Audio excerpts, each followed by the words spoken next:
మీకు నడునొప్పి ఉంది. MRI scan normal వస్తుంది. నడునొప్పి తగ్గటం లేదు. మీ ఎంఆర్ఐ స్పైన్ కనుక్కోలేని ఏదో ఒక కారణం ఉంది. మన వెన్నెముకలో బోన్‌కి మధ్యలో చిన్న జాయింట్స్ ఉంటాయి.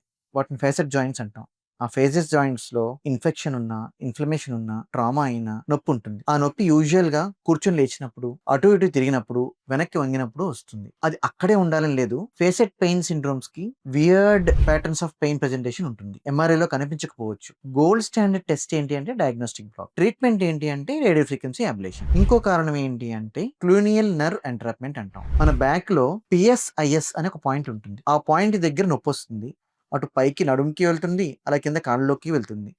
దీనికి కారణం ఏంటంటే క్లూనియల్ నర్వ్స్ అనేవి మజిల్స్ మధ్యలో ఎంట్రాప్ అయిపోతాయి. వాటిని నెర్వ్ హైడ్రో డిసెక్షన్ చేస్తే నొప్పి తగ్గుతుంది. తర్వాత క్రయోథెరపీ, రేడియో ఫ్రీక్వెన్సీ అబ్లేషన్ చేస్తే నొప్పి రాకుండా ఉంటుంది. సాక్రోఇలియాక్ జాయింట్ పెయిన్ మన స్పైన్‌కి, పెల్విస్‌కి మధ్యలో సాక్రోఇలియాక్ జాయింట్ అని ఉంటుంది. ఈ జాయింట్‌లో ఇన్ఫెక్షన్ కానీ, ఇన్‌ఫ్లమేషన్ కానీ, డీజనరేషన్ కానీ ఉంటే సాక్రోఇలియాక్ జాయింట్ పెయిన్ సిండ్రోమ్ అని వస్తుంది. ఈ పేషెంట్స్‌కి ఎక్కువ సేపు కూర్చొని ఉంటే భరించలేనంత నొప్పి ఉంటుంది. దీన్ని డయాగ్నోస్ చేయాలి అంటే సాక్రోఇలియాక్ జాయింట్ లోపలికి ఇంజెక్షన్ చేసి చూస్తాం. సాక్రోఇలియాక్ జాయింట్ పెయిన్ అయితే జాయింట్ డీనర్వేషన్ కానీ, రేడియో ఫ్రీక్వెన్సీ అబ్లేషన్ కానీ చేస్తే ఆ నొప్పి పూర్తిగా తగ్గుతుంది. మీకు నడునొప్పి ఉంది, దీర్ఘకాలంగా బాధపడుతున్నారు, కారణం తెలియట్లేదు అంటే వెంటనే మీ పెయిన్ ఫిజిషియన్ సంప్రదించండి.